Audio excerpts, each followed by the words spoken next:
धर्म क्या है।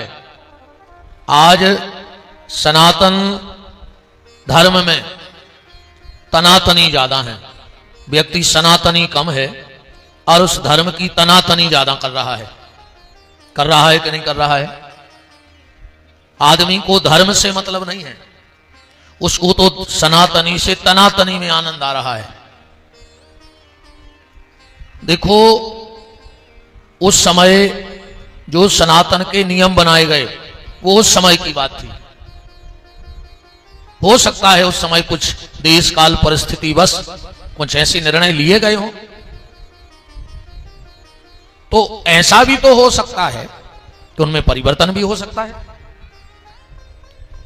जैसे जब कोई पुल का निर्माण होता है कहीं रोड पे या रोड बन रहा हो, तो वहां एक बोर्ड लगाया जाता है और उस पे लिखा जाता है परिवर्तित मार्ग, और उसको हम पढ़ के ठीक रास्ता चले जाते हैं।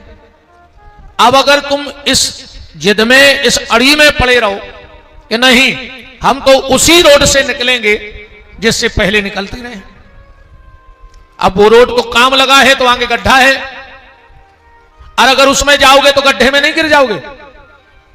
तो जब पहले से वहां बोर्ड लगा रखा है कि परिवर्तित मार्ग, हमें परिवर्तन कर लेना चाहिए।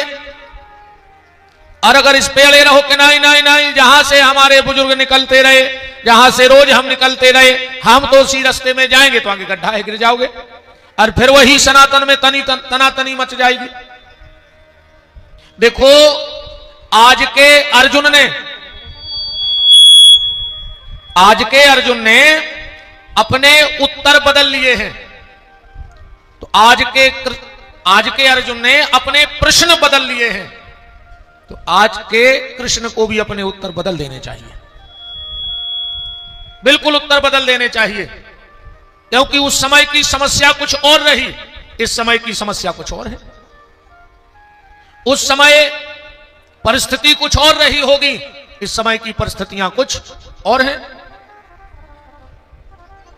देखो, ज्यादा धर्म में तनातनी करोगे, जीवन बहुत छोटा है, जाना तो कुछ है नहीं तुम्हारे साथ, क्योंकि अर्जन भी यही किया है हमने, और विसर्जन भी यही करके चले जाएंगे। अर्जन भी हमने यही किया है, हमें जो मिला यही तो मिला। मां मिली, बाप मिला, भाई मिला, कुटुंब मिला, परिवार मिला, गोत्र मिला, नाम मिला, ये वहां से लेके आए थे क्या? मकान मिला, दुकान मिली, पैसा मिला, पत्नी मिली, बच्चे मिले, ये तुम वहां से थोड़ी लेके आए थे। सब अर्जन तुमने यही किया है, और जितना भी तुमने अर्जन किया है ये भी गारंटी है कि तुम्हें विसर्जन भी यही करना पड़ेगा। ना मकान साथ में जाएगा, ना बेटा साथ में जाएगा, ना पत्नी जाएगी, ना नातेदार रिश्तेदार, कौन जाएगा? तो यही अर्जन है जीवन का, और यही विसर्जन है जीवन का। जो यहां लिया वो यहीं छूटेगा। पर एक वस्तु ऐसी है जो साथ आई भी है, साथ जाएगी भी, वो है तुम्हारा प्रारब्ध। तुम्हारे साथ आया है तुम्हारा प्रारब्ध।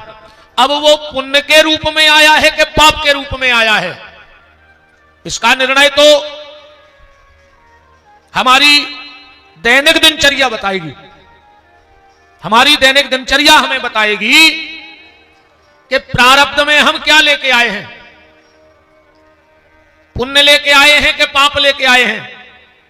अगर भगवत भजन तुम्हारे द्वारा हो रहा है तो समझ लेना कि तुम्हारे प्रारब्ध में पुण्य आया है, और अगर भगवत भजन नहीं हो रहा है तो समझना तुम्हारे प्रारब्ध में पुराना पाप भरा था, और वो पाप तुम्हें परमात्मा तक पहुंचने नहीं दे रहा है। अब जिस दिन जाओगे तो भी प्रारब्ध ही लेकर के जाओगे, या तो तुम्हारे साथ जीवन की अच्छाइयां जाएंगी या तुम्हारे साथ जीवन की बुराइयां जाएंगी। और जाना तो है, विसर्जन तो करना ही पड़ेगा। अर्जन किया है तो विसर्जन होगा। देखो, दुनिया में मनुष्य का जन्म मिला तो ये कोई गारंटी नहीं कि तुम पैसा कमा पाओगे कि नहीं कमा पाओगे। है कोई गारंटी कि मनुष्य बन गए तो पैसा कमा लोगे? मनुष्य जन्म मिला, कोई गारंटी नहीं तुम पढ़ लिख पाओगे कि नहीं पढ़ लिख पाओगे। इसकी कोई गारंटी है कि मनुष्य बन गए तो तुम बहुत विद्वान भी बनो। मनुष्य का जन्म मिला, ये कोई गारंटी नहीं है कि तुम नाम कमा पाओगे कि नहीं कमा पाओगे। मनुष्य का जन्म मिला, ये कोई गारंटी नहीं तुम्हारी शादी होगी कि नहीं होगी। बोलो कोई गारंटी है किसी के पास कि आदमी बन गए तो शादी हो ही जाए? अरे साधारण आदमी की क्या गिनती करो, अपने देश में ऐसे कई मुख्यमंत्री हैं जिनको ब्याह नहीं भाव। अब तुम कौन गिनती में हो? देश में कई प्रधानमंत्री भाई जिनको ब्याह नहीं भाव, देश में कई राष्ट्रपति भाई जिनको ब्याह नहीं भाव। अब तुम्हारी गिनती लग कौन में रही? वो तो उनका भाग अलग था कि एक के पति नहीं बन पाए, पर राष्ट्र के पति तो बनेंगे। बने कि नहीं बने? तो मनुष्य का जन्म मिला, कोई गारंटी नहीं पैसा कमा पाओगे कि नहीं कमा पाओगे। मनुष्य का जन्म मिला, कोई गारंटी नहीं नाम कमा पाओगे कि नहीं कमा पाओगे। मनुष्य का जन्म मिला, कोई गारंटी नहीं पढ़ लिख पाओगे कि नहीं पढ़ लिख पाओगे। मनुष्य का जन्म मिला, कोई गारंटी नहीं तुम्हारी शादी होगी कि नहीं होगी। पर मनुष्य का जन्म मिला है तो ये गारंटी है कि तुम मरोगे जरूर। बोलो इसमें किसी को संशय है क्या कि मनुष्य का जन्म मिला तो अब हम मरेंगे नहीं? मरना तो पड़ेगा, तो जो यहां अर्जन किया है वो विसर्जन तुम्हें करना पड़ेगा, सीधी बात। तो उसके लिए क्या करें? धर्म, फिर वही बात के सनातन में तनातनी न करके धर्म के मूल तत्व को पहचानो कि धर्म है क्या। और सबसे बड़ा धर्म है सत्य। आप ज्यादा कुछ मत करो, बस इतना करो कि हम सत्य बोलेंगे, सत्य की राह पे चलेंगे, सत्य सुनेंगे। और यही धर्म का मूल है। जीवन में कितनी भी परिस्थितियां आ जाएं, पर सत्य को नहीं छोड़ना है। और जब सत्य नहीं छोड़ेंगे तो यही सत्य तुम्हें इस दुनिया से मुक्त कर देगा। सत्य ही मुक्त कर सकता है, असत्य तो तुम्हें युक्त करेगा। असत्य में जितना जाओगे उतने उलझते जाओगे, पर सत्य मुक्त करेगा। अन्ना मानो तो एक बात से बात समझो। एक सेठ था, उसने एक तोता पाला और वो तोते को इतना प्यार करता था, सेठ इतना प्यार करता था, बिल्कुल बच्चे की तरह। वो तोता भी बड़ा प्यार करता था सेठ से, पर सेठ का बड़ा कारोबार था, व्यापार। तो ज्यादातर सेठ व्यापार के चक्कर में बाहर रहता था। अच्छा, सेठ जैसे ही बाहर जाता और उसकी पत्नी घर में किसी पर पुरुष को बुला लेती। जितने दिन सेठ घर में नहीं रहता तो पर पुरुष उसके घर में रहता। एक दिन की बात, 15 दिन में सेठ लौटा। अब वो तो तोते को बड़ा प्रेम करता था, तो सबसे पहले आया, अचेटी फेंकी और पिंजड़े में से तोते को निकाला और सिर पे हाथ फेर के बोला, बेटा कैसे हो? तोता तो लाडला था ही। तो तोते ने एक ही बात कही सेठ से कि एक आदमी आता था। सेठानी को तो पसीना आ गया, ये तो सारा भांडा फोड़ देगा। सेठानी बोली, आप भी अब भाई थके हारे आए हो, मिट्ठू के चक्कर में लगे, चलो नहा लो, हाथ मुंह धो लो, हम चाय बना दें। सेठ ने तोते को पिंजड़े में रखा, हाथ मुंह धोने चला गया। इतने के बीच में सेठानी आई और बड़े अनार के दाने वाने छील के रख गई कि जो तोता लोभ में मान जाए। अगर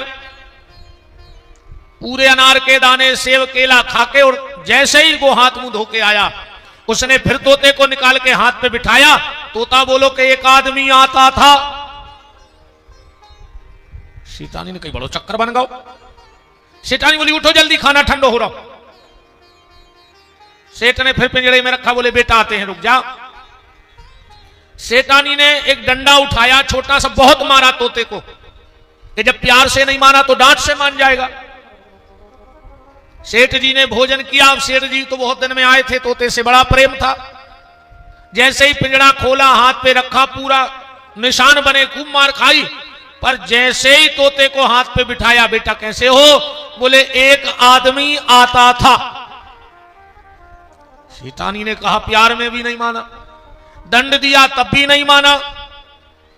शैतानी बोली कि एक काम करो, आप इतना आराम कर लो। तोता आप कहां भग रहे हो, आप भी तई हो, तोता भी तई है। तो शेर तो सफर का हारा थका था, तो गया तो बिस्तर में लेट गया, उसकी नींद लग गई। और शैतानी ने पिंजड़ा खोला, तोते को छत पे ले गई और उड़ा दिया।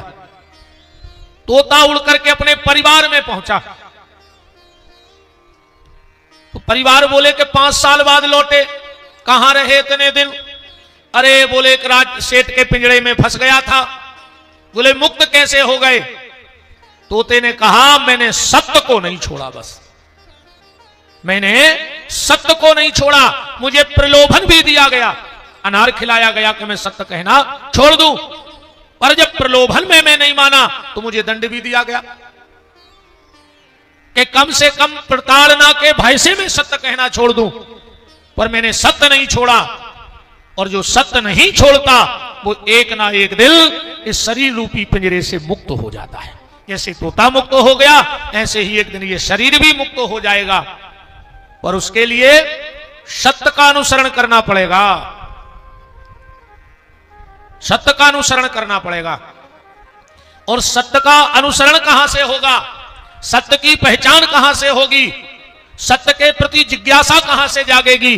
बोले सत्य के प्रति जिज्ञासा सत्संग से जागेगी, साधु संग से जागेगी, संतों के पास बैठने से जागेगी। इसीलिए मीराबाई गाती थी, संतन ढंग बैठ बैठ लोक लाज खोई। आइए, संतन ढंग बैठ बैठ लोक लाज खोई। प्रणाम।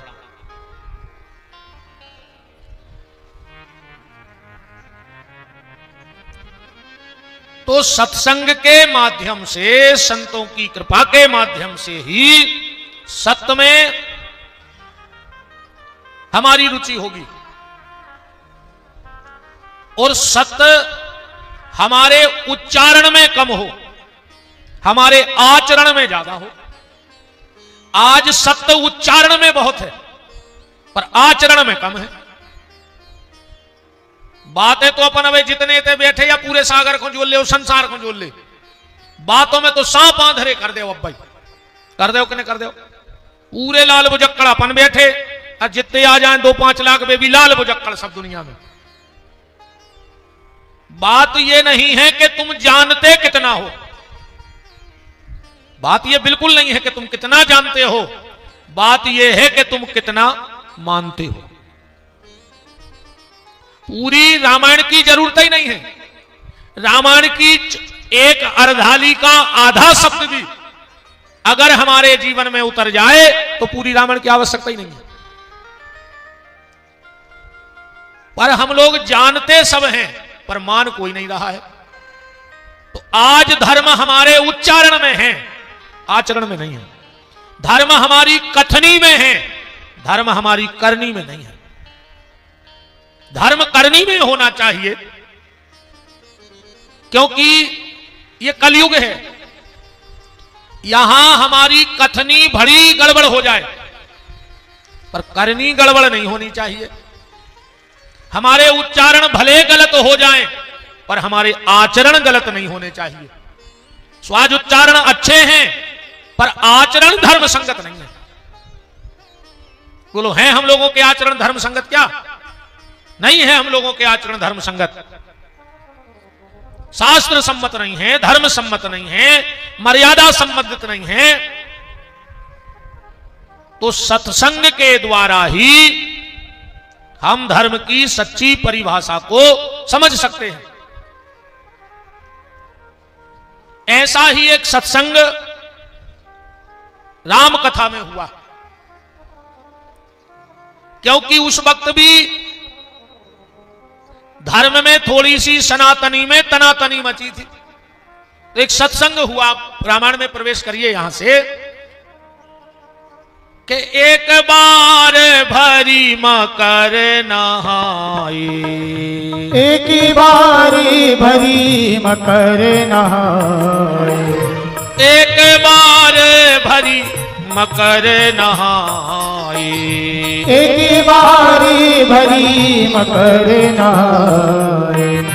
सब मुनि आश्रम माही सिधाए, सब मुनि आश्रम माही सिधाए। की जागे बलि का मुनि परम विवेकी, भारद्वाजेरा के पद टेकी। राम राम।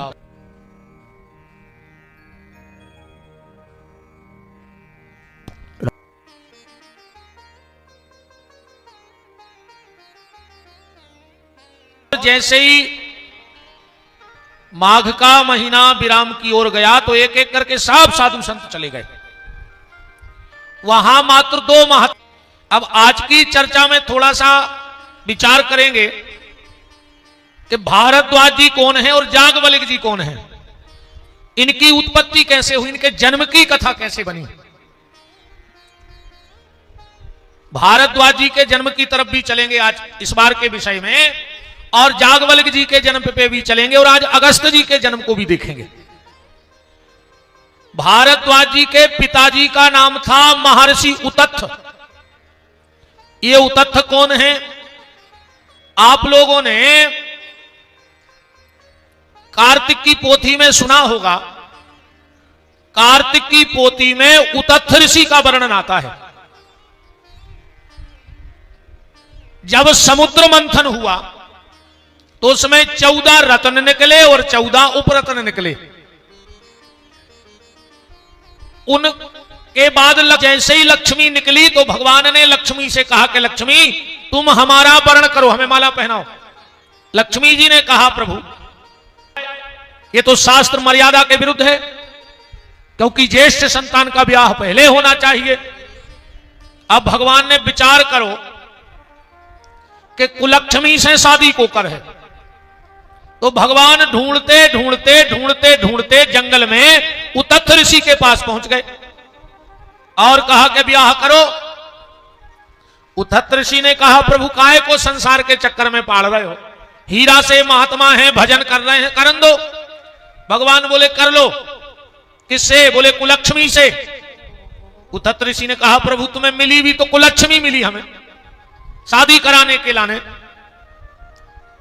भगवान बोले कर लो, हमारे साड़ू बन जाओ, रिश्तेदारी जुड़ जाए। अच्छा साड़ू की रिश्तेदारी बहुत भयंकर चलत ने चलत हो तो बताओ वो सब। क्योंकि आज का व्यक्ति माता पिता की तरफ झुकाव नहीं है, ससुराल की तरफ ज्यादा झुकाव है। गलत तो नहीं है? बाप से बैर बांधे और ससुर से कहते पापा जी। अच्छा एक बात और दम की देखो, तुम्हारों में दम हो तो आज करके बताइए जो काम।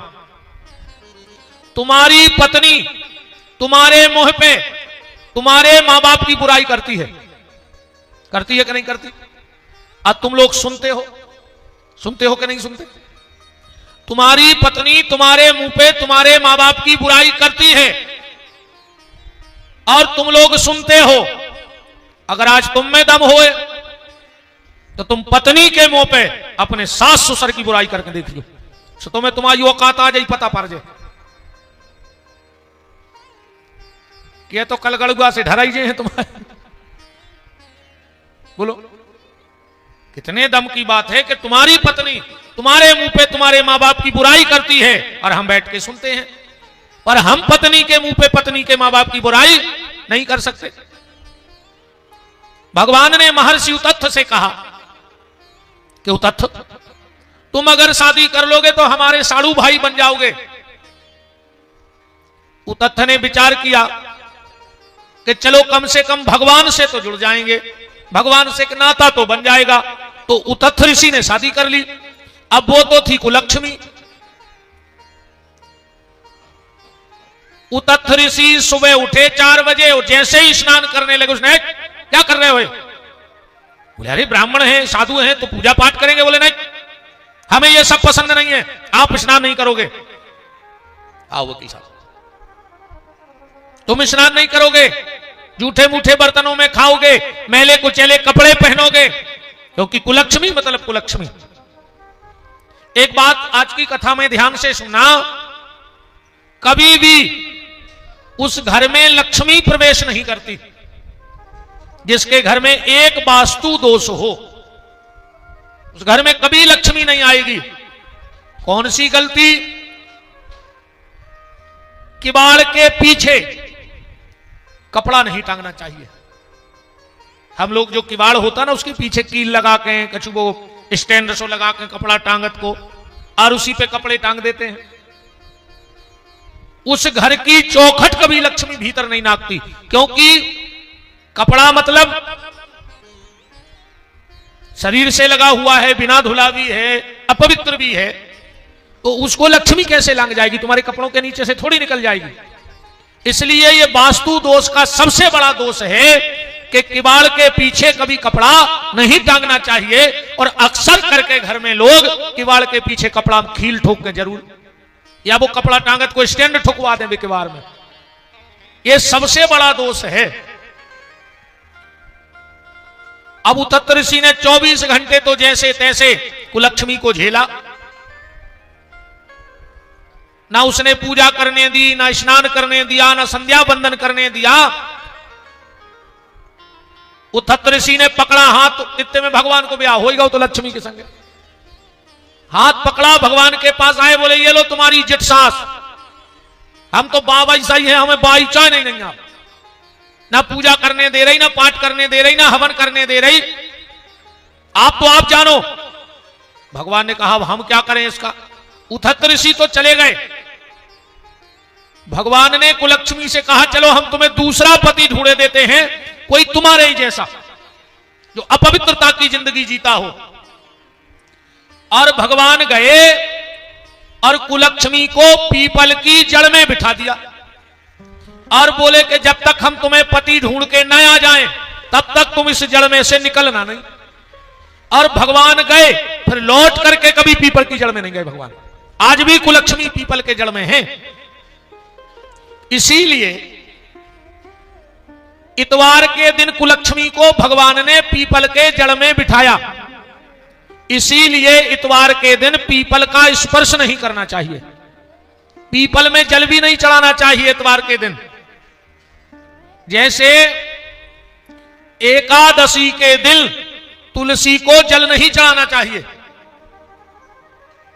एकादशी के दिन जो तुलसी को जल चढ़ाता है उसको अपराध लगता है।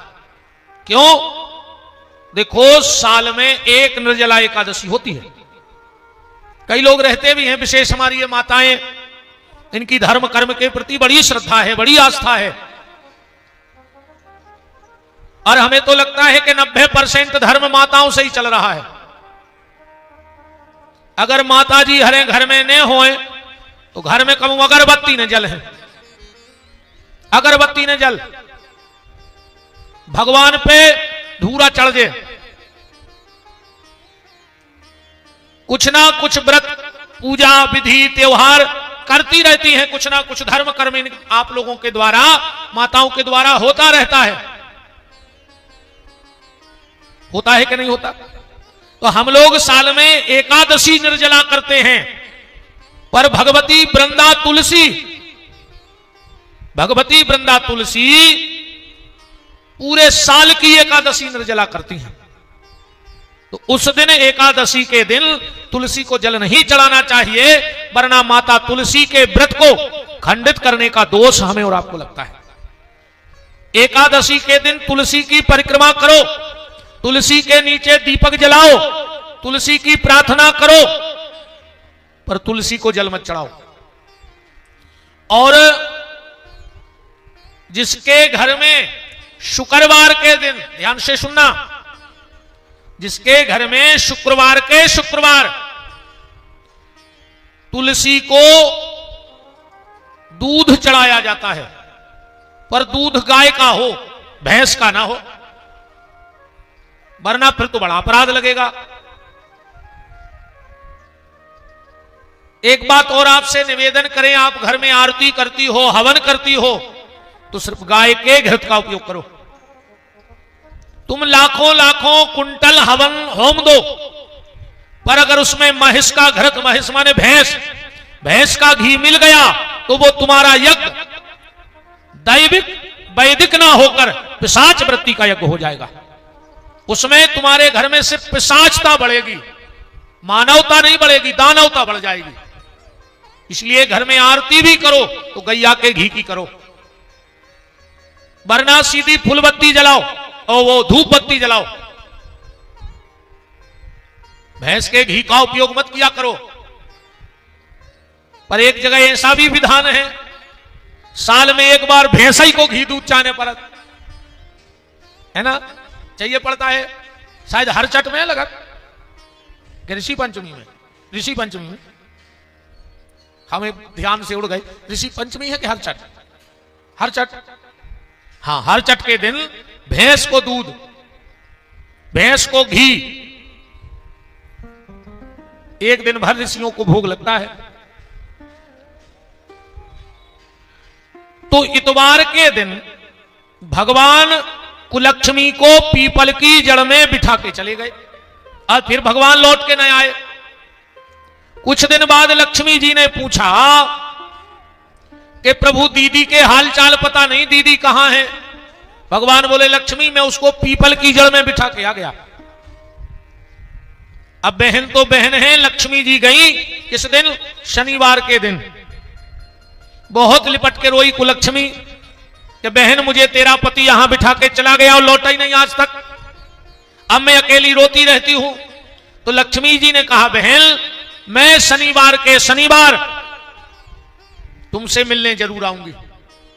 तो इतवार के दिन भूल से भी पीपल का स्पर्श नहीं करना चाहिए, और शनिवार को लाख काम बिगड़ जाएं पर पीपल को जरूर छूना चाहिए, क्योंकि सूर्य उदय से लेकर सूर्य अस्त तक लक्ष्मी जी बैकुंठ में नहीं रहती, शनिवार के दिन अपनी बहन कुलक्ष्मी के पास रहती हैं पीपल में। तो शनिवार के दिन पीपल का स्पर्श जरूर करना चाहिए। बात चल रही आज भारद्वाज जी के जन्म की, तो इनके पिताजी कौन है? उतथ, और इनकी माता का नाम है ममता, भारद्वाज जी की। अब बात को ऐसे समझना, जब अपनी मां के गर्भ में भारद्वाज जी थे तो उतथ ऋषि इनके छोटे भाई थे बृहस्पति। जब ममता के गर्भ में भारद्वाज जी थे तो बृहस्पति एक दिन गए उतथ ऋषि के आश्रम, और उतथ ऋषि थे नहीं और ममता बड़ी सुंदर थी। बृहस्पति जी मोहित हो गए ममता पर मोहित हो गए और जबरदस्ती ममता का साथ किया। इसीलिए दो ऋषियों की संतान है भारद्वाज। ध्वज कहा, दो पिता की संतान है। अभी तो नाम ध्वज पड़ा, भारत तो भी पड़ेगा आगे, आपको हम बता रहे हैं। बृहस्पति और उतथ ऋषि दो ऋषियों की संतान है, इनके लिए इनका नाम पड़ा ध्वज। ममता ने बहुत विरोध किया तो बृहस्पति ने ममता को श्राप दे दिया कि तुम अंधी हो जाओ। अंधे होने का श्राप दिया। अब ममता ने विचार किया कि पति को पता लगेगा कि परपुरुष से गई के पास गई तो दिक्कत होगी, तो इस गर्भ को जंगल में छोड़ दिया, जन्म दे दिया। भारद्वाज जी का जन्म बता रहे, इनको जंगल में इनकी माता ममता ने त्याग कर दिया। इनका पालन मरुतगणों के द्वारा हुआ, भारद्वाज जी का। मरुतगणों ने इनको उस गर्भ को, क्योंकि गर्भ आया वो तो तुरंत का गर्भ था, 9 महीने पुष्ट होने में लगते गर्भ को, तो मरुतगणों ने उसको संभाल के रखा, उस मांस के पिंड को, उस गोले को। उसी समय राजा दुष्यंत के पुत्र जिनका नाम था भरत, दुष्यंत और शकुंतला की चर्चा आप लोगों ने सुनी होगी। दुष्यंत के पुत्र हुए भरत, वो यज्ञ कर रहे थे सोम यज्ञ, किसके लिए? संतान के लिए। तो मरुतगणों ने वो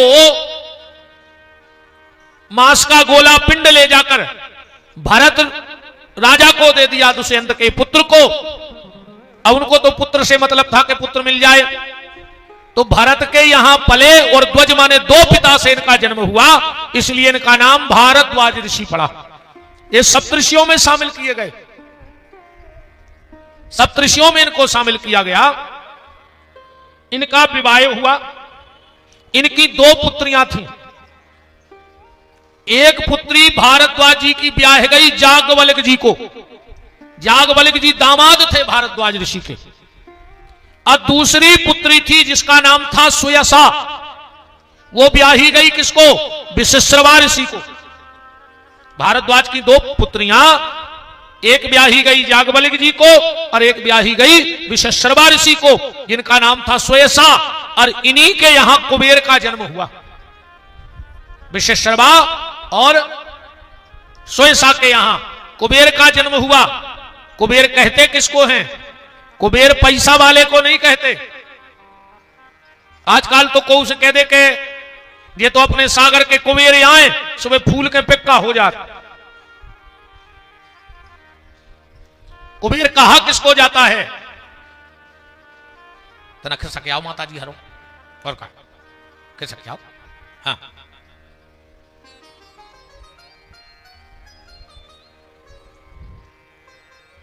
राम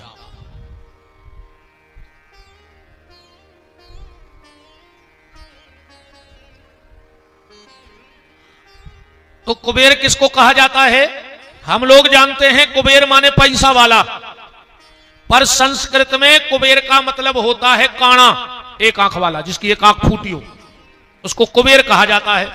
अपन को उसे कहो भज्जा सागर के कुबेर, सो भज्जा फूल गए, जबकि भज्जा पता ही नहीं जा कि कई कया है अपन ने उनसे। कैसे आंख फूट गई थी कथा आप लोगों को शायद सुनी हो। जब वैश्रवण का जन्म हुआ, वैश्रवण माने कुबेर, वैश्रवण नाम था। विशिश्रवा और सुयसा के यहां जो पुत्र हुआ उसका नाम था वैश्रवण। ये जन्म लेते ही बनारस चले गए। इन्होंने इतनी अखंड तपस्या की भगवान शंकर की, गंगा के घाट पर बैठकर कि भगवान शिव और पार्वती प्रकट हो गए इस बालक की तपस्या पे। तो बगल में खड़ी थी पार्वती, तो ये वैश्रवण पार्वती जी को तिरछी नजर से एक आंख से देख रहा था। पार्वती जी को क्रोध आ गया और कहा कि जिस आंख से तूने मुझे तिरछी नजर से देखा है, मैं तुझे श्राप देती हूं, तेरी वो आंख फूट जाए। भगवान शंकर ने कहा देवी तुमने इसको श्राप क्यों दिया? बोले हमें देख रहा था। भगवान शिव ने कहा वैश्रवण तुम माता जी को देख रहे थे? बोले हां प्रभु देख रहे थे, पर गलत नजर से नहीं देख रहे थे। हम ये सोच रहे थे कि हमको 3 जन्म लगे, जब आपकी एक झलक देखने को मिली तो हम ये विचार कर रहे थे कि इस माता ने ऐसा कौन सा पुण्य किया जो भगवान शंकर के साथ 24 घंटे रहती है। भगवान शंकर ने कहा देखा देवी वो क्या सोच रहा था और तुमने क्या सोच के श्राप दे दिया। अब पार्वती ने कहा भोलेनाथ श्राप तो दे ही दिया है, अब आंख तो उसकी फूट ही गई है, तो इसका नाम कुबेर हो जाएगा, क्योंकि एक आंख वाले को कुबेर बोल कनवा खुश दी अपन सकर आऊ भाषा। अब को कुबेर कहवे तो खुश नहीं हो, समझ जाइयो वो तुमसे क्या कह रहा हो। अच्छा शब्दों ही शब्दों को तो फर्क है। अब कोई से कह दे कि तुम एक नंबर के जानवर हो, अब भाई लड़ बैठ हमसे। अरे तुम कह दे में कि भज्जा तो सागर के शेर यहां है, अब कहीं तो हमने जानवर ही है भाई। जब सीधी कह रही थी अब की घुमा के कह दी। आजकल आदमी आदमी नहीं बन रहा, जानवर खूब बन रहा हो। ये को देखो वही के जे फलाने क्षेत्र के शेर यहां है, माने आदमी तक खत्म हो गई, अब पक्के जानवर बन गए। कहा था इसे शेर मेरे ने बनो, आदमी बने रहो। तो पार्वती ने फिर इस वैश्रवण को धनाधिपति होने का वरदान दिया कि दुनिया में तुम सबसे ज्यादा धनी रहोगे, तुम्हारे पास बहुत पैसा रहेगा। और भगवान शंकर ने इसी वैश्रवण को अपना मित्र बनाया। और वैश्रवण की कुबेर का घर कहां था? अलकापुरी में। और अलकापुरी की राजधानी कौन है? अलकापुरी की राजधानी है कैलाश। तो भगवान शंकर अपने मित्र की राजधानी में जाके रहे। भगवान विश्वनाथ तो बनारस में रहते थे उस वक्त, पर जब कुबेर ने वैश्रवण ने बड़ा आग्रह किया तो भगवान शंकर फिर जाकर के कैलाश में रहे हैं। तो भारद्वाज जी की 2 पत्नियां, एक ब्याही याज्ञवल्क्य जी को और एक ब्याही थी विश्वेश्वर ऋषि को। भारद्वाज जी की एक कथा और मिलती है। एक बार भारद्वाज जी गंगा स्नान करने गए। धृतराज नाम की अप्सरा को देख करके इनका तेज गिरा। भारद्वाज जी का धृतराज नाम की अप्सरा को देखकर तेज गिरा और उस तेज को दोने में रख लिया और उस दोने से एक पुत्र का जन्म हुआ और उसी का नाम द्रोणाचार्य हो गया। द्रोणाचार्य भी भारद्वाज जी का पुत्र था, अंश अवतार, जो पांडवों को धनुर्विद्या सिखाई थी, वो भी भारद्वाज ऋषि के ही पुत्र थे। धृतराज नाम की अप्सरा को देख के जो तेज हुआ। भारद्वाज जी के गुरुजी कौन थे? भारद्वाज जी के गुरुजी थे वाल्मीकि। पर इन्होंने याज्ञवल्क्य जी से कथा सुनी तो कोई कोई याज्ञवल्क्य जी को भी इनका गुरु बताता है शास्त्र के हिसाब से, क्योंकि कथा जो सुनाए वो भी तो गुरु ही है। तो कथा सुनाने के कारण याज्ञवल्क्य जी गुरु, पर मंत्र दृष्टा जो थे वो कौन थे? वाल्मीकि जी। और वाल्मीकि जी के मुंह से जो पहला श्लोक निकला था, वाल्मीकि जी के मुंह से जो पहला श्लोक निकला वो सबसे पहले भारद्वाज जी ने सुना था। भारद्वाज जी के मुंह से सबसे पहला संस्कृत का श्लोक कौन सा निकला था? क्योंकि ये तो डाकू थे। अच्छा, इनको वाल्मीकि इसलिए भी कहा जाता है, इन्होंने इतना भजन किया, इतना भजन किया कि इनके शरीर में बामी लग गई थी और सांप रहने लगी थी। बामी लगने के कारण इनका नाम वाल्मीकि पड़ गया। बामी लगने के कारण। तो पहले तो ये डाकू थे, नारद जी ने इनको मंत्र दिया, उल्टा नाम जपत जग जाना, वाल्मीकि भय ब्रह्म समाना। इनके जीवन में परिवर्तन कब आया वाल्मीकि जी के? एक बार ये जा रहे थे जंगल में, डाकू थे, कठोर हृदय था इनका, पर वाल्मीकि जी ने देखा कि एक बहेलिया एक क्रोंच नाम के पक्षी को बाण से भेद रहा है। वाल्मीकि जी की आंखों में आंसू आ गए। अब वाल्मीकि जी पढ़े लिखे तो थे नहीं, संस्कृत कहां से बोलते, तो ओंठ तो हिला रहे पर शब्द नहीं निकल रहे, क्या बोल रहे हैं बहेलिए को। रामचरितमानस में लिखा है कि ब्रह्मा जी ने तुरंत सरस्वती से कहा कि सरस्वती आज मौका है, जाओ और इसके मुंह पे बैठ जाओ, क्योंकि आगे चल के ये राम कथा के बड़े विद्वान बनेंगे। आप मानस की चौपाई पढ़ो कि भगति है तू विधि भवन बिहाई, भगति है तू विधि भवन बिहाई, और सुमेरित शारदा आवत धाई। जैसे इनके ओंठ फड़फड़ाए और ब्रह्मलोक से शारदा आई और पहला श्लोक निकला था, मां निषाद प्रतिष्ठिताम गमः शाश्वती समा यत्र कोंच। बहेलिया उस क्रोंच नाम के पक्षी को क्यों सता रहा है? और ये पहला शब्द किसने सुना था? भारद्वाज जी ने। तो द्रोणाचार्य के पिता भी थे भारद्वाज जी, और ये भारद्वाज जी का पूरा जीवन है। माता का नाम था ममता, पिता का नाम था उतत्थ, और बृहस्पति और उतत्थ के मेल से इनका जन्म हुआ। ध्वज 2 पिता से जन्म हुआ और भरत के द्वारा पाले गए, इसलिए इनका नाम ही भारद्वाज पड़ गया। बोलो भारद्वाज महाराज की। अब याज्ञवल्क्य जी कौन है? क्योंकि संवाद राम कथा का भारद्वाज और याज्ञवल्क्य जी में हुआ है। इन चीजों की खोज इसलिए जरूरी है, खाली चौपाई पढ़ लो। एक बार भरी मकर नहाए, सब मुनि आश्रम माहिताए, याज्ञवल्क्य मुनि परम विवेकी, भारद्वाज राखे पद टेकी। गोस्वामी जी ने तो नहीं लिखा है, पर अब ऋषियों के बारे में हमें जानकारी भी तो होनी चाहिए। और जब पूर्ण जानकारी होगी तो सनातन में तनातनी खत्म हो जाएगी। अपन को अता पता कुछ है नहीं, और इसलिए हमसे कोई कुछ प्रश्न भी करता है तो हमारे पास उसका कोई जवाब ही नहीं होता, और हम निरुत्तर हो जाते हैं और विधर्मी हमारे धर्म का मजाक बना देते हैं। और जब तुम्हें मूल चीज का पता होगा तो आप उसको बता सकते हो कि हमारे धर्म में ऐसा इसलिए है, ऐसा इसलिए है। पर किसी को कुछ पता वता है नहीं तो हम लोगों को नीचा देखना पड़ता है। जागवल्क्य जी वैश्वायन ऋषि के भांजे थे। कौन थे? वैश्वायन ऋषि के भांजे थे। इनकी पत्नी का नाम था कात्यायनी और मैत्री। और एक शब्द देखना गोस्वामी जी ने क्या लिखा है, जागवल्क्य मुनि परम विवेकी परम। और परम शब्द अगर लग जाए तो समझना कि उस व्यक्ति में कुछ बहुत विशेषता है। गोस्वामी जी के शब्दों को बड़े गहराई से समझना पड़ेगा। ज्ञानी अलग है, परम ज्ञानी अलग है। देखो जागवल्क्य जी राजा जनक की सभा में शास्त्रार्थ करते थे। पहले राजा जनक शास्त्रार्थ कराते थे, बड़े बड़े ऋषि मुनि विद्वान बुलाते थे, और जो शास्त्रार्थ में विजयी हो जाता था राजा जनक की तरफ से उसे 10 लाख गौवंश दान दिया जाता था। और पहले गैया से आदमी बड़ो आदमी का हाथ तो जोन के जितनी गन्ये में उतो पैसा वारो। कैसे अगर 200 गन्ये वो राखे हैं तो के 200 एकड़ जमीन भी कहा, जब तो 200 गन्यों को भूसा होती है।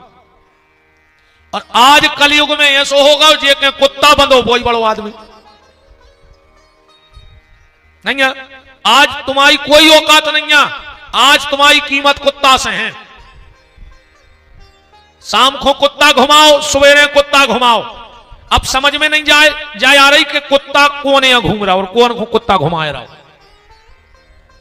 भाई आदमों में आदमी बैठत, आदमों के आदमी संगे निगत। भाई ते आदमों में आदमी बैठे, माताओं में माताएं बैठी। अब सवेरे अगर तुम को के संगे घूम बे जा रहे तो खास को कहा तुम आदमी खास के संगे जा सवेरे टहलवे जो विशेष रहते। अब आदमी कुत्ता के संगे जा रहा हो माने कुत्ता तुम्हारा खास। अब कुत्तों से कीमत है। अच्छा एक बात और देखो, पहले घरों में चौक बनता था गैया के गोबर का। अच्छा ये भी एक शोध का विषय है गर्ग जी। पूरी पृथ्वी पवित्र है, पृथ्वी तो पवित्र है, तो जब पूरी पृथ्वी पवित्र है तो जब हम घर में पूजा करते हैं तो चौक क्यों बनाना पड़ता है? पृथ्वी तो पूरी पवित्र है।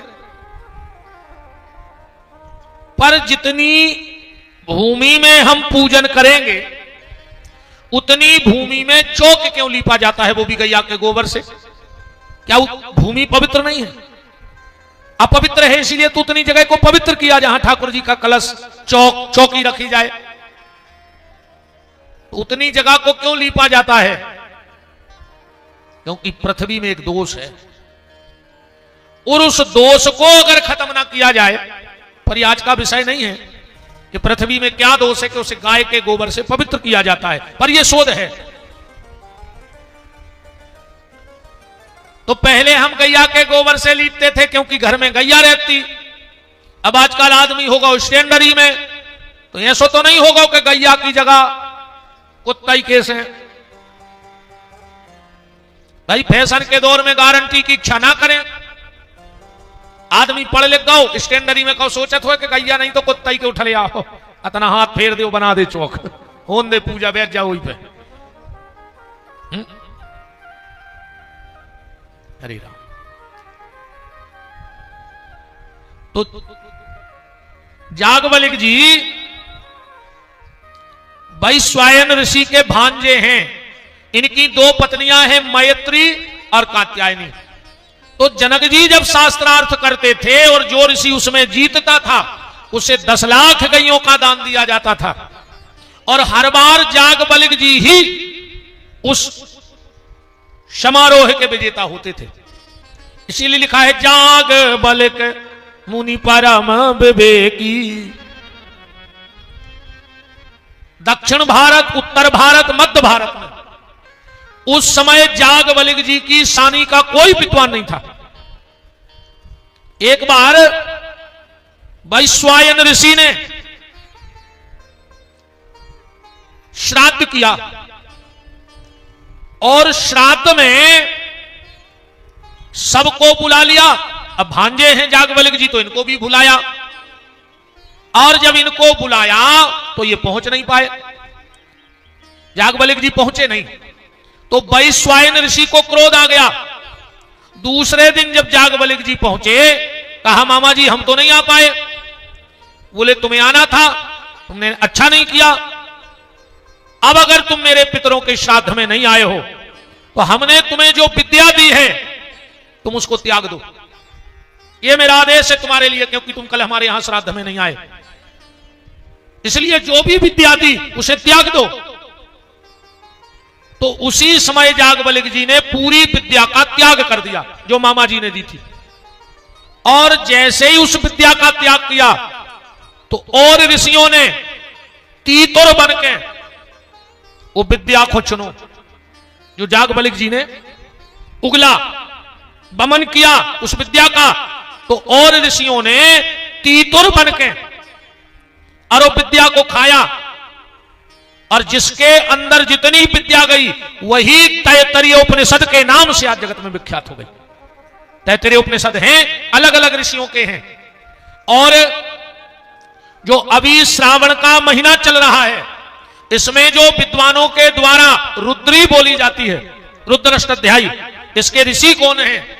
इसके ऋषि हैं याज्ञवल्क्य जी। हर मंत्र के ऋषि होते हैं। तो यजुर्वेद के ऋषि कौन हैं? मंत्रों के जो अभिषेक में बोले जाते हैं उनके ऋषि हैं याज्ञवल्क्य जी। तो याज्ञवल्क्य जी ने भी अपने मामा को एक श्राप दिया, ध्यान से सुनना। कहा मामा तुमने तो मुझसे कहा तो मैंने तुम्हारी विद्या उगल दी, और जो तुम्हारी विद्या उगली तो ऋषि मुनि खा गए, वे तैत्तरीय उपनिषद जगत में जाएंगे।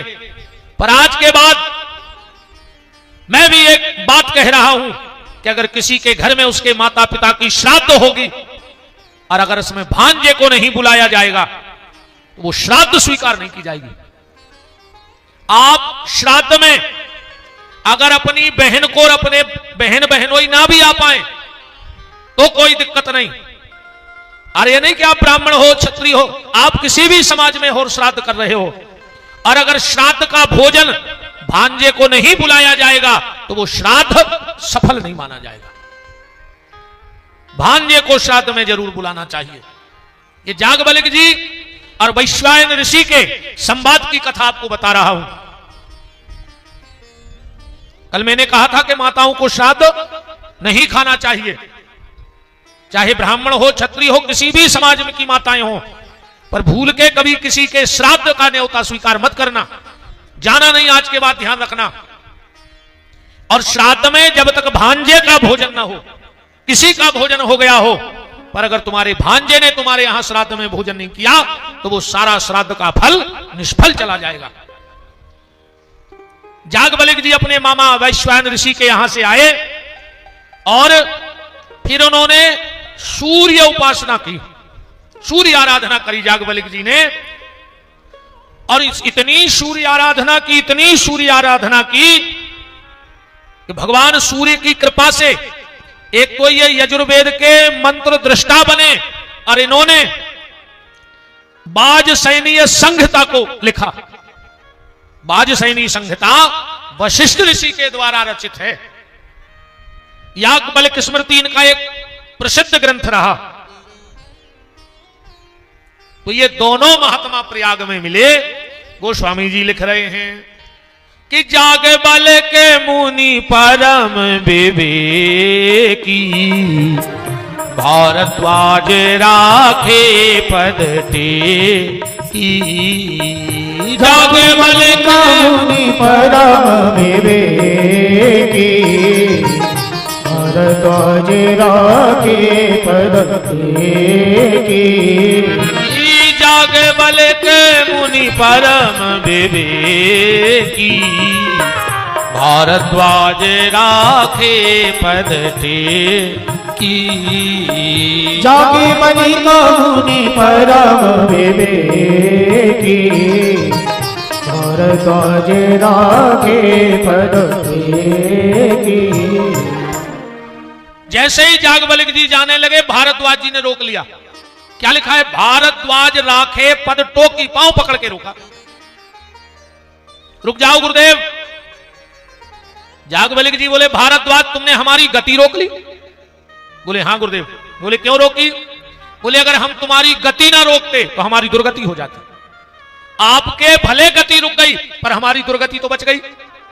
तो जागबलिक जी बोले तुम हाथ दे के भी रोक सकते थे, पर यहां तो लिखा भारद्वाज राखे पद, पांव पकड़ के रोका। भारद्वाज जी कितनी सुंदर बात कह रहे हैं। कह रहे गुरुदेव, जब अपने आचरण की दम पे और अपने स्मरण की दम पे परमात्मा ना मिले, आचरण माने अच्छे कर्मों के द्वारा, स्मरण माने भजन के द्वारा, तो बोले गुरुदेव जब अपने स्मरण के और अपने आचरण के दम पे परमात्मा की प्राप्ति ना हो तो किसी सच्चे संत के चरण पकड़ लेने चाहिए, तुम्हें भगवत प्राप्ति अपने आप हो जाएगी। इसलिए मैंने आपको चरण पकड़ के रोका, भारद्वाज राखे पद टेकी। अब बात भी सही है प्यारे, अगर मोहन से न जुड़ पाओ तो किसी मोहन के प्यारे से जुड़ जाओ। डायरेक्ट मोहन से जुड़ भी नहीं पाओगे, और अगर डायरेक्ट मोहन से जुड़ भी गए तो तुम मोहन के महत्व को नहीं समझ पाओगे, महत्व को नहीं समझ पाओगे। दो उदाहरण ले लो। मान के चलो किसी बच्चे ने बहुत पढ़ाई की हो, बहुत पढ़ाई की हो, पहली से लेके जहां तक की क्लास बनी हो, क्या पीएचडी क्या होता, अपन तो उतने पढ़े लिखे नहीं, पहली से आखिरी नो समझ ले, जहां नो पढ़ाई होत होए, उसने पूरी किताबें रट ली हो, किसी भी किताब के बारे में पूछो वो पूरी पढ़ दे, पर वो कभी स्कूल ना गया हो और उसने पेपर ना दिया हो, तो क्या उसकी पढ़ाई को महत्व दिया जाएगा? उसको कोई नौकरी मिल पाएगी? होशियार बहुत है, तुम जो पूछो वो बात बता देगा, पर उसने कभी स्कूल नहीं गया और उसने पेपर नहीं दिया, तो उसकी पढ़ाई का क्या मतलब? ऐसे ही बिना गुरुदेव के गोविंद तक पहुंच भी जाओगे तो तुम्हारे पहुंचने का कोई मतलब नहीं। अब एक उदाहरण देखो, बिना गुरु के गोविंद से दुर्योधन जुड़ गया कि नहीं जुड़ा? पर क्या दुर्योधन के जीवन में कोई परिवर्तन आया? यहां तो कहते खाली कृष्ण का नाम ले लो तो जीवन की तृष्णा मिट जाए। दुर्योधन तो कृष्ण के सामने खड़ा है, फिर भी क्या उसकी राज्य की तृष्णा मिटी? नहीं मिटी। उसका कारण यह था कि उसके पहले उसने किसी गुरु को स्वीकार नहीं किया और गोविंद के सामने खड़ा हो गया। तो गोविंद से जुड़ने से पहले गोविंद के प्यारे गुरु से जुड़ना पड़ेगा, वरना गड़बड़ हो जाएगी। और अगर गुरु से जुड़ गए तो क्या होगा? फिर यह होगा, देखो जैसे किसी को करंट लग जाए, अब तुम बिल्कुल तार मत छूना, पर जिसने तार को छुआ है तुम उसे छुओगे तो क्या तुम्हें करंट नहीं लगेगा? लगेगा, झटका तो घले हैं। ऐसे ही जिन सिद्ध महापुरुषों ने, जिन सिद्ध संतों ने भगवान के चरण छू लिए हैं, तुम संतों को छू लो तो तुम्हें भी धीरे धीरे भक्ति के झटके लगने लगेंगे। और लगते हैं, बिल्कुल लगते हैं। जब हम कथा के माध्यम से किसी संत भक्त महापुरुष की जीवनी सुनते हैं, आप बदलो चाहे न बदलो, पर जितनी देर आप सुनोगे तो आप अपने आप को धिक्कारोगे जरूर कि बताओ उनको भगवान मिल गए, उनका जीवन ऐसा रहा और हमने क्या किया। इसके बाद यहां से जाओ कुछ हो, वो बात अलग है। पर जितनी देर यहां बैठे हो तो तुम्हारी अंतरात्मा तुम्हें धिक्कारेगी कि तुमने व्यर्थ जीवन बर्बाद कर लिया अपना। बोलो, लगता है जब हम किसी की अच्छी कथा सुने, किसी भगत की, तो लगता है धन्य है उनके लिए। और हमने क्या किया? सुबह से शाम हो गई और जिंदगी तमाम हो गई, कोई मतलब ही नहीं निकला जिंदगी का। खाया पिया कमाया, मिले जुले रूठे रोए हंसे, और एक दिन काल के गाल में फंसे सीताराम हो गए। क्या मतलब है इस जीवन का, बताओ? तो बोले गुरुदेव हमने इसलिए चरण पकड़े कि मुझे आचरण पे भरोसा नहीं था, मेरे स्मरण पे भरोसा नहीं था, पर गुरुदेव के चरणों पे पूरा भरोसा था। क्योंकि श्री गुरु चरण सरोज रज निज मन मुकुर सुधार। मन रूपी आईने में जो कलयुग का मेल जम गया है वो सिर्फ गुरुदेव के चरणों की रज से साफ हो सकता है और इस अंतरात्मा में उस परमात्मा का दर्शन होने लगेगा। चलो हमें क्यों रोका? बोले मेरे मन में संशय है। क्या संशय है? बोले एक राम अवदेश कुमारा तिनकर चरित विदित संसारा। राम कितने हैं? जागबलिक जी हंसने लगे भारद्वाज जी की तरफ, जबकि भारद्वाज जी को संशय नहीं है। देखो एक बात समझना, ज्ञान बहुत अच्छी बात है, ज्ञानी होना बहुत अच्छी बात है, पर जिससे तुम्हें ज्ञान मिला हो उसी के सामने ज्ञानी बन जाना यह बुरी बात है। कभी भी संत गुरुजनों के पास बैठो।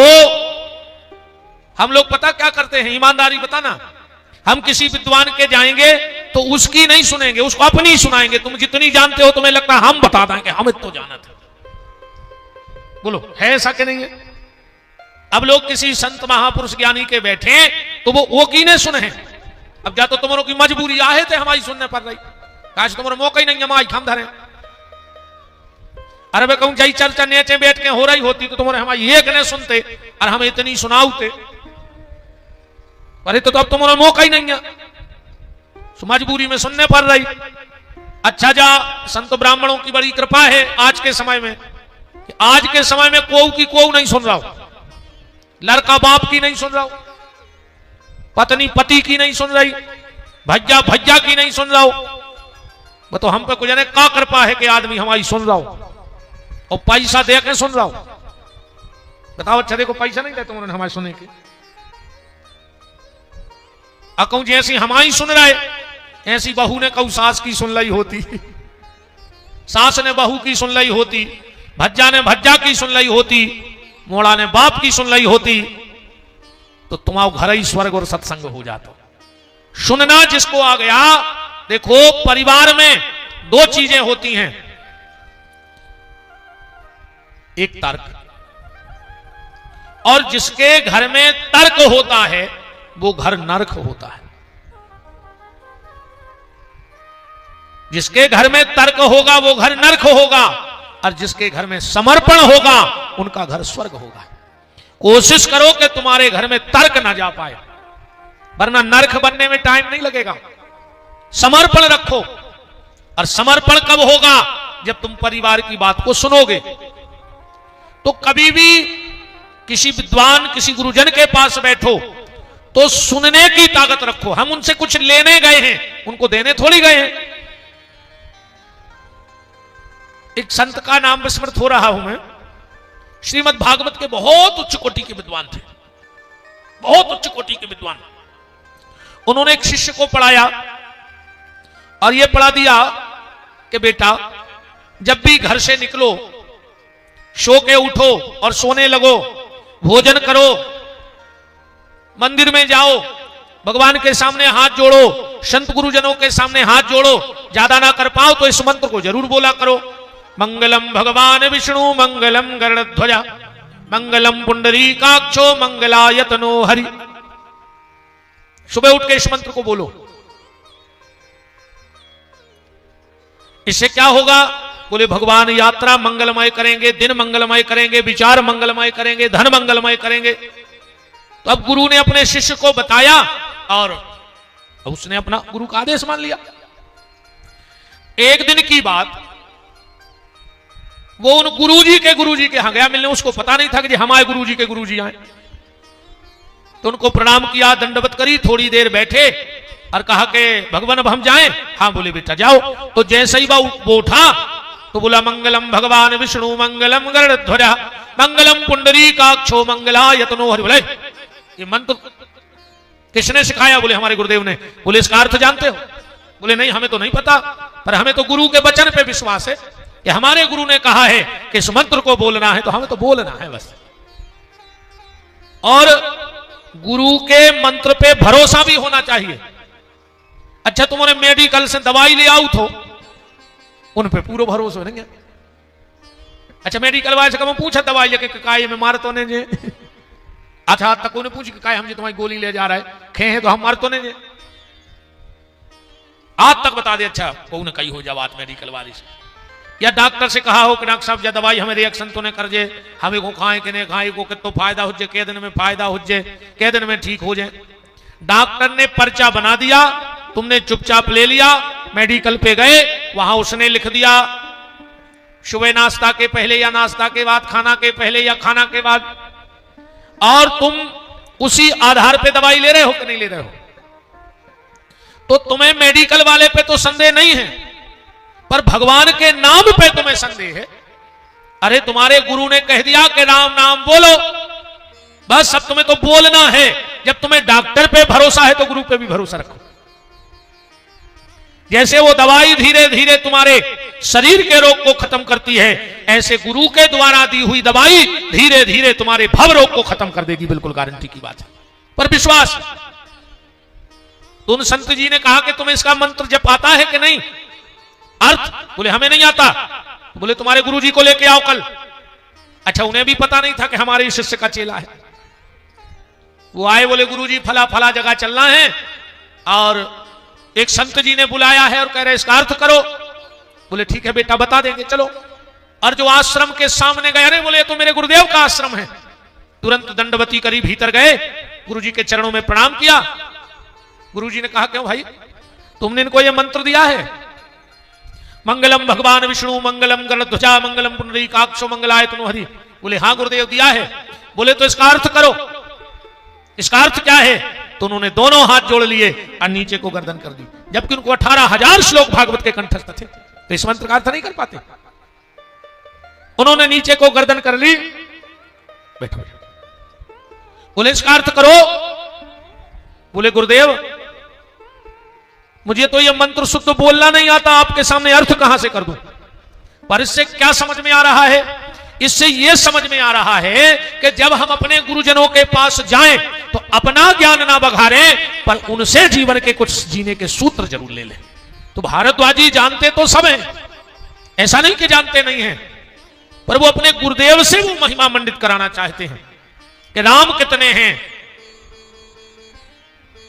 और जागवलिक जी भी इस बात को समझ गए तो नीचे चौपाई में क्या कह रहे हैं कि राम भगत भारद्वाज राम भगत तुम मन क्रम बानी और चतुराई तुमरी में जानी। अरे तुम्हारे भीतर संशय हो ही नहीं सकता भगवान के प्रति कोई संशय नहीं परमात्मा के प्रति पर चतुराई तुमरी में जानी। भारद्वाज जी बोले क्या चतुराई जान गए। बोले हम ये चतुराई जान गए कि तुमने विचार किया कि आगे चल के लोग ऐसे प्रश्न करेंगे सनातन में तनातनी हुई है तो तुम पहले ही रोग तो बनेगा बहुत दिन बाद और तुम उसकी दवाई बना के अभी रखना चाहते हो इसलिए ये बात तुम कर रहे हो। तो गुरुदेव इसकी शंका समाधान करो कि राम कितने हैं। अच्छा कबीरदास जी ने भी लिखा एक राम दशरथ का बेटा एक राम घट घट में बैठा एक राम का जगत पसारा। अब इस दोहे से क्या समझ में आ रहा है कि राम कितने हैं। राम एक है। अगर राम अलग अलग होते तो कबीरदास जी लिखते कि एक राम दशरथ का बेटा दूसरा राम घट घट में बैठा और तीसरे राम का जगत पसारा।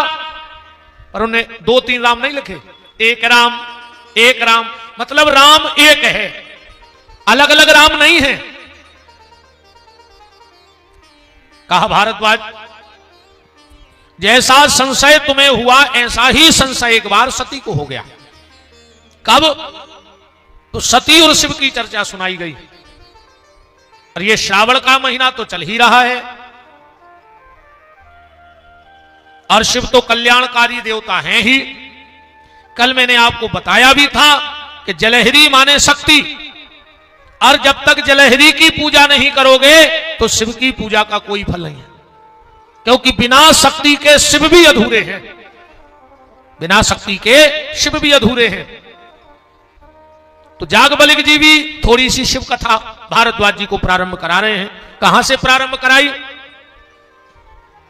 एक बार त्रेता युग माही शंभु गए कुंभज ऋषि पाही। शंभु गए कुंभज ऋषि पाही। शंभु गए कुंभज ऋषि पाही। शंभु गए कुंभज ऋषि पाही। संग सती जग जननी भवानी। संग सती जग जननी भवानी। संग सती जग जननी भवानी। संग सती जग जननी भवानी। पूजे ऋषि अखिलेश्वर ज्ञानी। पूजे ऋषि अखिलेश्वर ज्ञानी।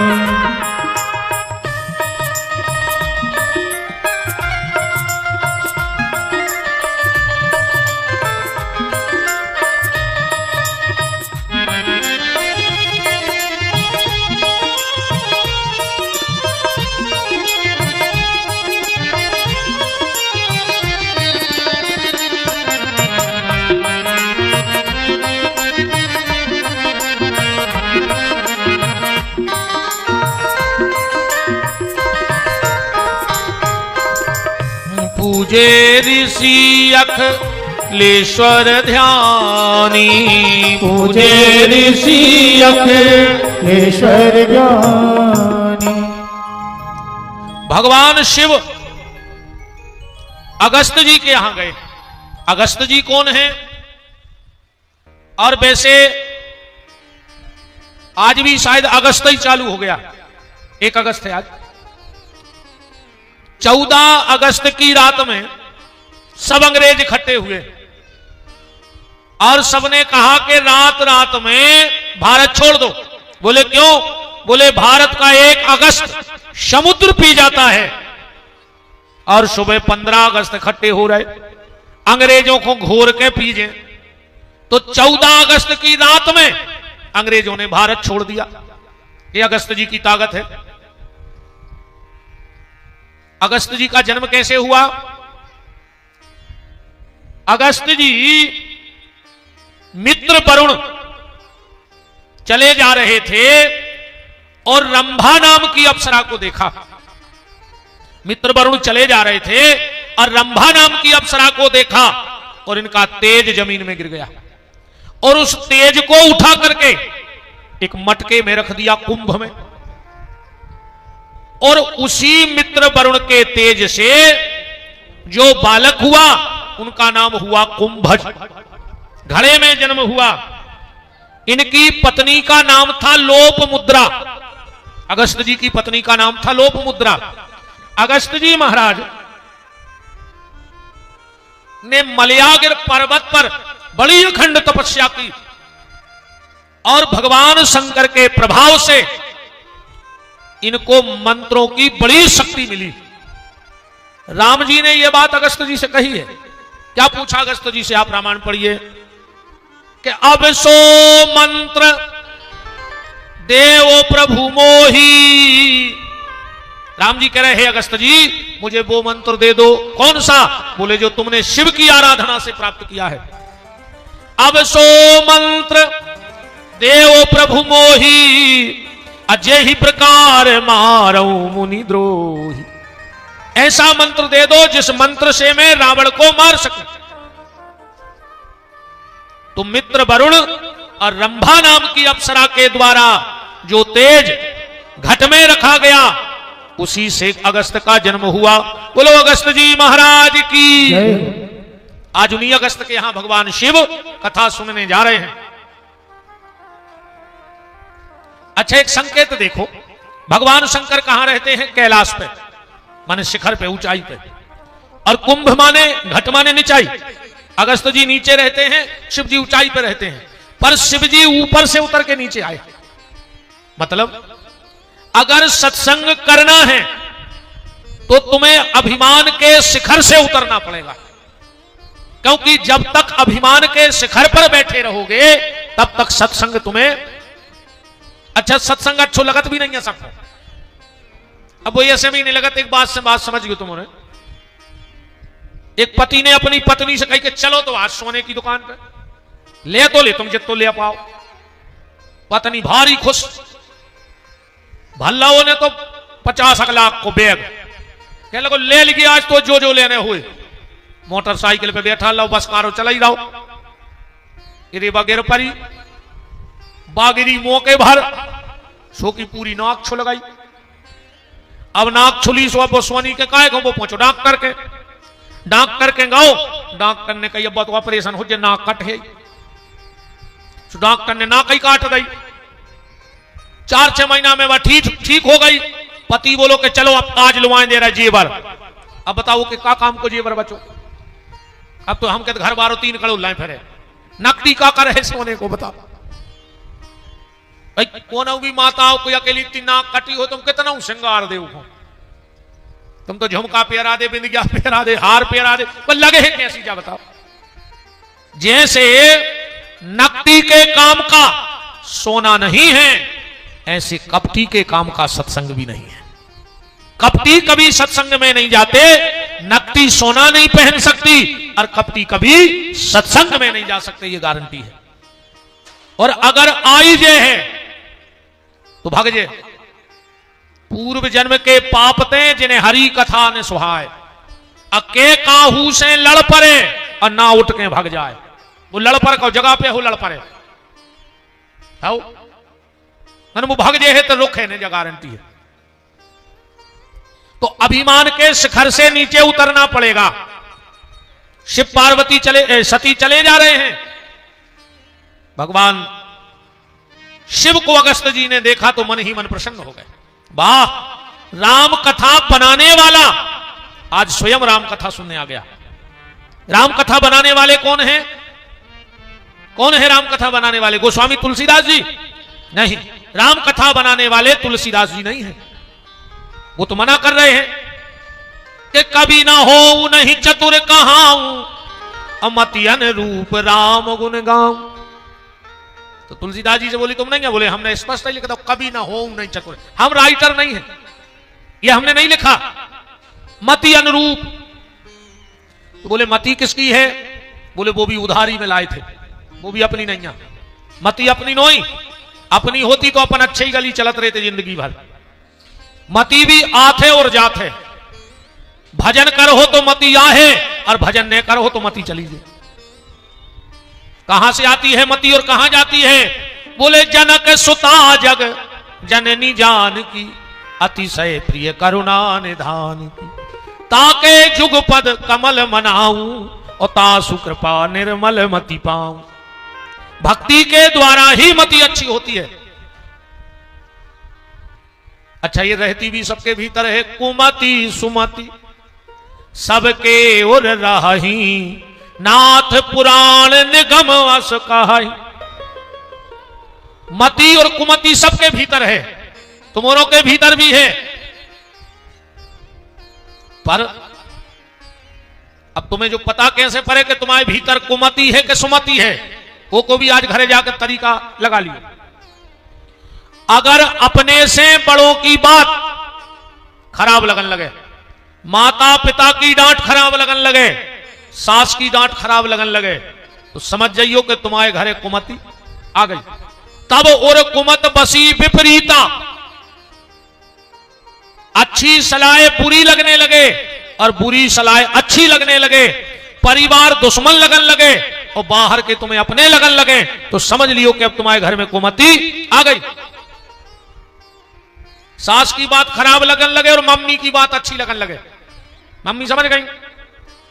आज अगर 100 में से 95 घर टूट रहे हैं, 95 घर नहीं बस पा रहे, हर घर में कलह है। बहुत बड़ी कृपा जानियो ठाकुर जी की कि जेके घर में कलह न हुए। तो 100 में से 5 घर ठाकुर जी की कृपा से बचे हैं जहां कलह नहीं है, झगड़ा नहीं है। ये 95% घर में कलह का कारण क्या है? 95% घर में कलह को कारण है बहू की मम्मी। हाँ, मम्मी हरियां लगाए मोड़ी के घर में लोग हरिया और कुछ नहीं है। 24 घंटा फोन पे चिपकी, का खा लाओ, का बना लाओ, जहर खा लाओ तना तुम खा लो, मार जाइए में हम सुखी हो जाएं। जिस बेटी का विवाह के बाद ज्यादा लगाओ अपनी मायके में होता है, वो कभी ससुराल को सुखी नहीं रख सकती, कभी भी वो अपने ससुराल को सुखी नहीं रख सकती। शादी के बाद बेटी का 75% लगाओ ससुराल से और 25% लगाओ मायके से होना चाहिए, पर आज 10% लगाओ नहीं है ससुराल से, 10% भी लगाओ नहीं है ससुराल से, लगाओ नहीं है, और होता के लिए अपने पति से लगाओ है। ऐसे तो शब्द बोलन लगी हैं आजकल, घर वाले से कहते हैं जानू, जानू कहने लगी, जानू जानू और की एक ना मानू, तो काय के जानू, मानू तो जानू ना, कोई जानू मानू नहीं, बताओ। अच्छा इतने जल्दी तो कब्जा ठोकत है घर वाले पे, कबू कबू तो बंग में कह ही दे सास ससुर से तुमने करो का है। अच्छा तो जितने बड़े पले पलाए सही हो गए, कछु नहीं करो बहू दद्दा ने। एक बात और देखियो, अगर बहू के मायके से कछु दहेज आ गाओ, जब भी लड़े हमारे पापा ने जो दाओ, हमारे पापा ने कार दी थी, और घर वाले के बाप ने तुम्हें करोड़ों की जायदाद दे दी, वह भूल गई। तुम 2-5 लाख को ले आई, 10 लाख को ले आई, 50 लाख को ले आई, सो तुम जिंदगी भर गा रही। तुम्हारे मम्मी पापा ने तुम्हें दाओ सो तुम जिंदगी भर एहसान, और वो के मम्मी पापा ने तो पूरी जायदाद ही छोड़ दी अपने मोड़ा किला ने, वो को कोई एहसान नहीं। बताओ, अरे राम, शादी के बाद 90% लगाओ पति के घर से रखो, 10% लगाओ मायके से रखो। और आजकल अरे दद्दा ये मम्मी हरे तो ऐसी मंथरा बनी है हारमोनियों को घर फोरवे, मंथरा भी फेल है रे, मंथरा ने तो दूसरे को घर फोरो, तो तुम तो सगी औलाद को घर फोर रही, तुम तो मंथरा की बहू कहां आई। मंथरा ने तो दूसरे ही को घर फोरो, तुमने तो सगी बिटिया को घर फोर के धर दो, वो सुगा सो पड़ा पड़ा के। पहल की मम्मी हरे शिक्षा देती, बेटा 2 बातें सहलियो, घर गृहस्थी बना के चल ले। और आज की मम्मी हरे कहते हैं सवेरे सास जल्दी जगा देवे तो हमें फोन करियो, हम पापा को पहुंचा के दहेज प्रथा में धरवा दे, सो हम आने लगे। जा हालत है आज की मम्मी हरे, जा सलाह दे रही 2 सहेलियों की भाई शादी, 1 साल बाद 2 ही मिली, रक्षाबंधन आई जाओ, एक जा हो गई और एक बिल्कुल ऐसी 1 साल में बिल्कुल सूख गई, और एक जा बिल्कुल 2 ही बैठी। अब सहेली सहेली बोली काय दीदी तुम तो भारी शौक में हो, तुम तो भारी मत गई। अब कहने लगी तुम भारी दूबरी हो गई, तो जब मोटी हो गई थी कहने लगी हमारी मम्मी ने हम एक तरीका बता दो, तो बहुत तरीका हमने अपनाओ, तो देख रही तुम्हारी मम्मी ने, बोले हमारी मम्मी ने नहीं बताओ, बोले तुम्हारी मम्मी ने का तरीका बताओ, तो बोले हमारी मम्मी ने हमसे कह रही थी कि जैसे ही पहुंचो सकार उठ बैठ के सुबह ने जल्दी उठे, उठ के सीधी जब जो किचन में सुसास तो देखे सुबह तुरंत आए पीछे से और आके कह करने लगी हत्ता जगन्नता पे ले देना, तुम तरह चिल्ली आके कज्जो तो का खुद खोए आए, तुम्हारे लड़का को दूध ले जा रहा है, तो सास मुत को भर दे डंका में, तुम अच्छो चुरूली को जब आधा गिलास बचे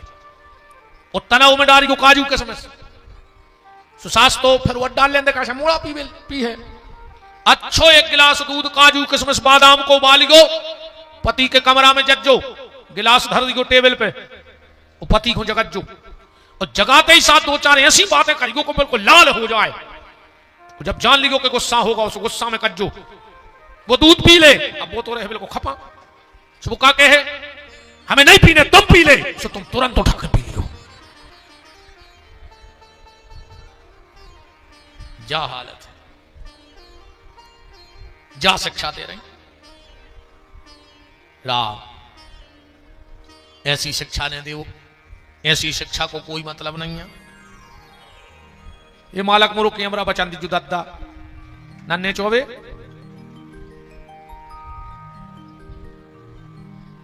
खेलंदी का छोड़ तो दे, छोड़ दे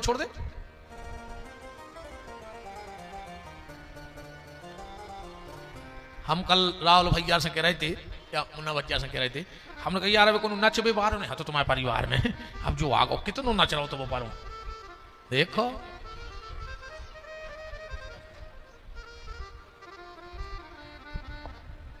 तो अभिमान के शिखर से नीचे आना ही राम कथा में प्रवेश है। अगस्त जी ने देखा कि राम कथा बनाने वाले आए हैं, क्योंकि रच महेश निज मानस राखा, पाय सुसमय शिवासन भाखा। अगस्त जी ने प्रणाम कर लिया। शंकर जी ने कही धन्य रे कथावाचक, इतना बड़ा कथा व्यास और इतना साधारण जीवन, निरभिमानता है ही नहीं, अभिमान है ही नहीं, निरभिमानता है जीवन में। धन्य है। शिव जी खुश हो गए कि इसके भीतर राम कथा बैठ गई, क्योंकि जिस पेड़ में ज्यादा फल लग जाते हैं वो डाली झुक जाती है, और अगर पेड़ अकड़ के चल रहा हो तो समझ लेना उसके पास फल नहीं है। पर सती को दिमाग ठनक गया। सती ने सोचा कि नियम ऐसा है कि जो कथा सुनने जाता है वो बांचने वाले के पैर छूता है, और यहां बांचने वाला सुनने वाले के पैर छू रहा है, ये कथा नहीं कर पाएंगे। अब सती का मन अलग हो गया। उसका कारण है, सती है दक्ष की पुत्री, और दक्ष माने होता है होशियार। सती किसकी पुत्री है? दक्ष की। दक्ष का मतलब होता है होशियार, और होशियार व्यक्ति 24 घंटा गलती ढूंढता है, यह होशियार की पहचान है। होशियार आदमी कभी गुण नहीं देखता, वो तो अब गुण ढूंढता है कि कमी कहां है, कैसे होशियार है। तो शिव जी का मन राम कथा में है, पर सती का मन अब कथावाचक में लग गया कि क्या कथा करेंगे। पहले से पांव पड़ रहे, लगता है इनको कथा आत नहीं आ जी, डराया गए देख के। बैठ गई सामने सती और शिव। अगस्त जी ने हाथ जोड़े। शंकर जी ने सोची जल्दी जल्दी में कथा सुनवे आ गए, आज चढ़ोतरी को कछु ले आए नहीं। नियम ऐसो है, नियम ऐसो है कि कथा सुनवे बारे को कछु दाव चाहिए। अब शंकर जी ने सोची कि फायदा नुकसान तो लगो ही रहे थे, हम तो एक चेन चढ़ाए दे रहे। तो शंकर जी ने अपने गले की उतारी चेन। अब शंकर जी की चेन जेके घर में आ जाए वो घर बेचैन, और एक दो दिन रुक जाए तो मोहल्ला बेचैन। अगर बगल वाले के सांप दिखा जाए तो बगल वाले की नींद नहीं लगेगा, क्या पता कभी जंगला में हो मोरे घर खुल के आवे। बोलो अब तो एक गार्डन में पीछे से एक हाथ तक की चेन सरक जाए तो पता नहीं पर तुम्हारे कभी बमक जाओ जा रहे जो मम्मी हरे घरे बिल्कुल नहीं निगराएंगी कि घुटना पिरा थे, पता नहीं पर जा रहे लेंगे तो ठीक साउंड के ऊपर से बमक जाओ। बस चेन इतनी खतरनाक है कि जे के घरे आयो को बेचैन कर है। हाँ, शंकर जी ने एक चेन उतारी और मंच पे चढ़ा दी। अगस्त जी बैठे थे, आंख बंद करें, मंत्र बोल रहे थे, बस चेन हो गई सीधी। अगस्त जी ने जो आंखें खोली, अब बताओ जैसे हमें मान के चलो, हम कथा में आंखें बंद करके स्तुति करें, अरे तक सांप धर जाए कौन, तो अगस्त जी को तो पसीना नहीं आओ, हम मनवा टेक में निपटाइए, हम नहीं बच रहे, बिल्कुल गारंटी जानी हो। अगस्त जी बोले भोलेनाथ ये क्या है? शिव जी बोले कि दक्षिणा। शंकर जी, अगस्त जी बोले कथा भाई नहीं है और दक्षिणा चढ़ गई। शंकर जी बोले हमने ऐसे चढ़ा दी पहले कि बाद में तुम खबर नहीं रही, जल्दी जल्दी में चले गए, ऐसे पहले अपनो काम कर दे, फिर जब हमें जाने हुए सो चले जाए। शंकर जी बोले तो अगस्त जी बोले जब कथा नहीं भाई और दक्षिणा चढ़ गई तो अब कथा बाद में हुई है, प्रसाद बटाई जान दो। बोले देव प्रसाद। सुबोई सांप फंसा के और रामायण पैसा उठा के शंकर जी की तरफ फेंक दो। बोले काहे? बोले जब रामायण की चढ़ी चढ़ाई प्रसादी घरे ले जाई जाते, नियम है। शिव ने सर्प को फिर अपने शरीर में धारण कर लिया और अगस्त जी कथा बोलना चालू कर दिए। राम कथा मुनि बरजे बखानी, राम कथा मुनि बरजे बखानी, राम कथा मुनि बरजे बखानी। राम कथा मुनि बरजे बखानी। सुनी महेश परम सुख मानी। सुनी महेश परम सुख मानी। सुनी महेश परम सुख मानी। सुनी महेश परम सुख मानी। कथा में कितने लोग बैठे हैं? 2, पर गोस्वामी जी ने 2 का नाम नहीं लिखा। सुनी महेश परम सुख मानी, सती का नाम ही नहीं है। क्यों? क्योंकि सती का मन कथा में नहीं है। सती का मन कथा में नहीं है। कई बार लोग कथा में भी बैठ जाते तो मन कथा में नहीं रहते। एक पत्नी ने अपने पति से कहा कि सावन का महीना, इतनी अच्छी कथा चल रही है, एक ही दिन चलो, एक ही दिन चलो।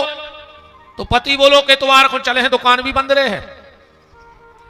अब वो काय को जिंदगी में पनवेशरो का कथा भागवत में गाओ गाओ, सो बैठ गाओ, बैठो ही है और की नींद लग गई। अब नींद लगी, सो की हती कपड़ा की बड़ी दुकान, सपने में आ गओ ग्राहक, ठेठ ठार हो तो वो कहे 300 रुपया मीटर और लेवे बारो कहे 250, आखिरी में 250 में हो गई बात। कपड़ा दे, बोले मारे क्या चीज? बोले हाओ। उन्हें बीच में ऐसे लाओ कपड़ा दाओ, सो पर उतरो। सामने एक आदमी बैठो तो उन्हें कुर्ता पकड़ कर दाओ, सो चल उतरो पीछे से। क्या कर रहे? पैसा पूरे लगे हैं। उन्हें दाव खींच के सो धड़ाक उतरो। कहने लगे हम तो दुकान में कपड़ा काट रहे थे।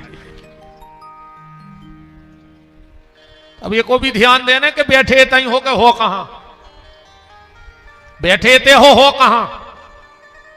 सती बैठी है पर सती का मन नहीं लग रहा है। गोस्वामी जी के पास दोनों प्रकार के कैमरे हैं। कैमरा 2 प्रकार के होते हैं, एक तन का चित्र खींचता है और एक अंदर का चित्र। जैसे हड्डी टूट जाए तो सोनोग्राफी होती है, एक्सरा होता है, तो चमड़ी की फोटो नहीं आती एक्सरा में कि गोरो है कि करिया है कि मोटो है कि पतरो है, पर भीतर जो हड्डी टूटी है वो एक्सरे में नजर आ जाएगी। तो गोस्वामी जी 2 ही कैमरा लगाए हैं कि कौन मन से सुन रहा है और कौन खाली तन से बैठा है कथा में। तो सती तन से बैठी हैं और शिव जी मन से बैठे हैं कथा में।